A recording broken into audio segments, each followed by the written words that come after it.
Assalamualaikum warahmatullahi wabarakatuh. Semoga kita selalu dalam keadaan yang bersyukur kepada Allah Subhanahu wa Ta'ala. Belanja online sudah menjadi kebiasaan hampir semua masyarakat masa kini. Adanya fasilitas dompet digital menambah kemudahan saat kamu belanja online. Mau beli apapun tidak perlu repot-repot lagi. Namun, metode yang dianggap aman ini ternyata juga punya kelemahan loh. Ada yang namanya carding. Sebuah jenis penipuan yang satu ini sangat merugikan, terutama kamu sebagai pembeli. Buat kamu yang ingin tahu lebih dalam lagi tentang pengertian carding, yuk simak penjelasan berikut ini. Eits, tapi sebelum itu, ini ada sebuah cuplikan tentang bagaimana keadaan kasus cybercrime di Indonesia. Selamat menyaksikan. Jumlah laporan kasus cybercrime di Indonesia tumbuh pesat jadi yang terbanyak di dunia. Dari data Asosiasi Fintech Indonesia, pertumbuhan pengguna internet ter-Indonesia adalah yang tercepat di dunia. Sayangnya ini dibarengi dengan banyaknya kasus kejahatan cyber. Di tahun 2016 ada 1.200 lebih kasus cybercrime yang dilaporkan ke Polda Metro Jaya, jumlah kasus cybercrime yang terbanyak di dunia. Indonesia juga menempati peringkat kedua sebagai negara dengan jumlah hacking atau peretasan internet paling banyak di dunia. Carding adalah istilah yang digunakan untuk berbelanja menggunakan nomor dan identitas kartu kredit orang lain yang diperoleh dengan cara ilegal. Pelaku carding biasa juga disebut dengan carder. Sedangkan sebutan lain untuk jenis kejahatan yang satu ini adalah cyber fraud atau penipuan di internet. Karena biasanya seorang carder melakukan pencurian data di internet. Di sini terdapat dua ruang lingkup kejahatan carding, yaitu nasional dan transnasional. Kejahatan carding nasional adalah carder yang melakukan pencurian data dalam lingkup satu negara, misalnya di Indonesia. Jadi carder ini hanya melakukan kejahatannya di Indonesia. Sedangkan kejahatan carding transnasional adalah carder yang melakukan pencurian data melewati batas negara, sehingga proses hukumnya dilakukan dengan menggunakan hukum tersendiri. Misalnya, seorang hacker Indonesia melakukan carding di Malaysia.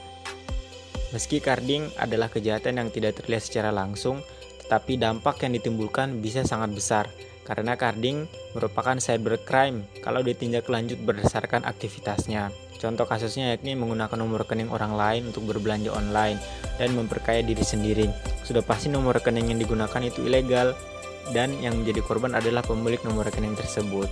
Dan berikut ini ada sebuah cuplikan tentang berita cardingan yang ada di Indonesia. Kasus akses ilegal kartu kredit kembali terkuak.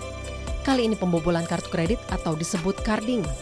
Para penjahatnya adalah pemilik agen wisata kekinian yang menggunakan selebritas sebagai sarana promosi. Setidaknya 6 selebritas digait untuk mempromosikan agen wisata online tersebut. Bahkan 2 diantaranya, Gisela Anastasia dan Tias Mirasih, kepada polisi daerah Jawa Timur mengaku mendapatkan tiket gratis. Pernah dapat uang, Mbak? Enggak pernah. Kita tidak berbayar, jadi endorsement ini hanya daftar jasa. Dapatnya apa? Tiket, sama tiket saya hotel, untuk voucher hotel. Berapa kali Mbak menerima endorse-nya? Aku satu. Sering approaching-nya Langsung. ke Instagram. Kalau saya melalui Instagram dan juga WhatsApp pribadi asisten saya. Begitu. Cara personal nggak kenal, Mbak ya? Secara personal kita nggak kenal, tapi melalui proses dari endorsement kemarin mereka mendekatkan diri juga, Jadi kenal. muncul. Sebelumnya mah nggak kenal. Jadi kenal.